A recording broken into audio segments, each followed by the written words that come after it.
let's talk about market risk. Because what if I told you that one of the most common ways we measure it has a massive, fundamental blind spot? And get this, the solution didn't come from some Wall Street whiz kid, but from a physicist way back in 1980. We're about to dive into a truly revolutionary way to see market volatility. It really all boils down to this one simple question. For decades, the standard approach has just been, well, the standard, but it misses a huge piece of the puzzle. It's kind of like trying to understand a hurricane by only measuring the wind speed at the very beginning and the very end of the storm. You completely miss all the chaos in the middle.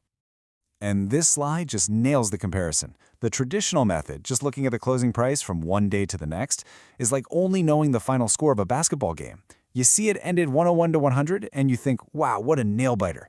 But you miss the whole story. You miss the wild swings, the 20-point comeback, the sheer chaos on the court. That drama, that is the true volatility. So here's our game plan for this explainer. First, we're going to really break down this volatility blind spot. Then, we'll uncover Michael Parkinson's simple but absolutely brilliant idea. We'll explore its incredible 5x efficiency edge, see how traders actually put it to work, but we've also got to talk about its one major weakness, the overnight gap problem, before figuring out how to choose the right volatility lens for the job. All right, let's start by formally defining the problem. Why does the standard way of measuring volatility so often get it completely wrong? So here's the really crazy part.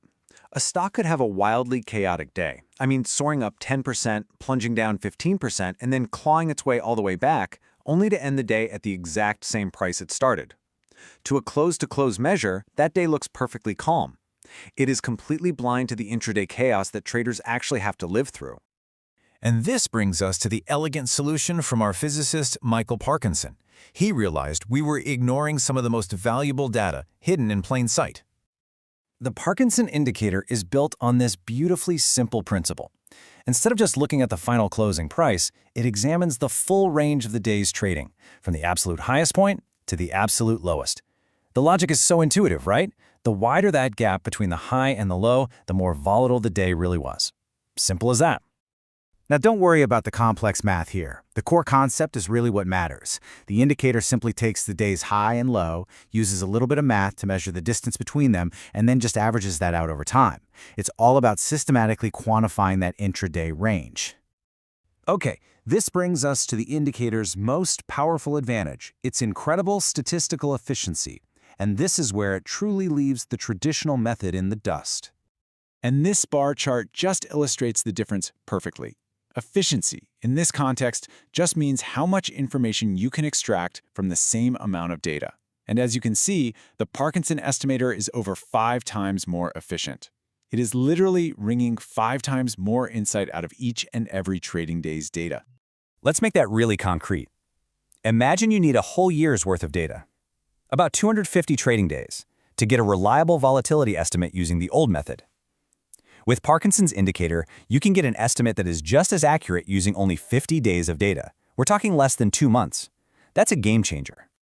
To put it another way, that's a massive 80% reduction in the data you need. Think about how crucial that is for new assets, like a recent IPO or a new cryptocurrency, where you simply don't have years of historical data to work with.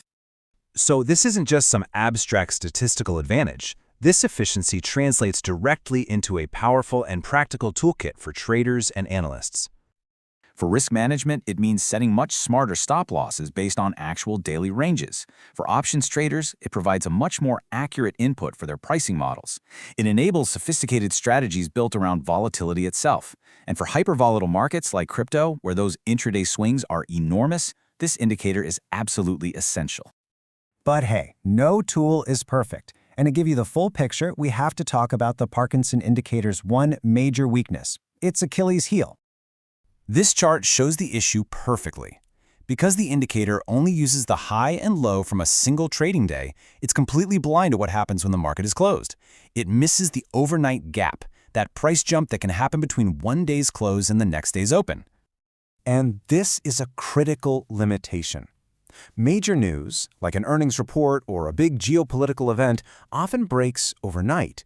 The indicator assumes trading is continuous, so it systematically underestimates the total volatility.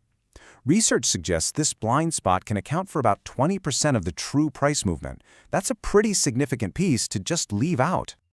So with this limitation in mind, how do we place the Parkinson indicator in the broader context? Well, it's all about choosing the right tool for the job. This table puts it all in perspective. The old close-to-close method is simple, but really inefficient. Parkinson is a huge leap forward in efficiency, but it has that overnight gap problem. Then you have even more advanced estimators like Garmin Class, which use the open, high, low, and closed prices to try and solve for that gap, gaining even more efficiency, but at the cost of being more complex. So the bottom line is this: there's always a trade-off. The Parkinson indicator hits a fantastic sweet spot. It offers a massive improvement over the traditional method with incredible data efficiency, and you just need to be aware of its specific blind spot. For many applications, that trade-off is more than worth it. And that leaves us with a final question for you to think about. When you analyze risk and opportunity, what do you value more? Is it better to have a highly efficient tool that gets you 80% of the way there with very little data? Or do you need a more complex, perfect model, even if it's harder to use?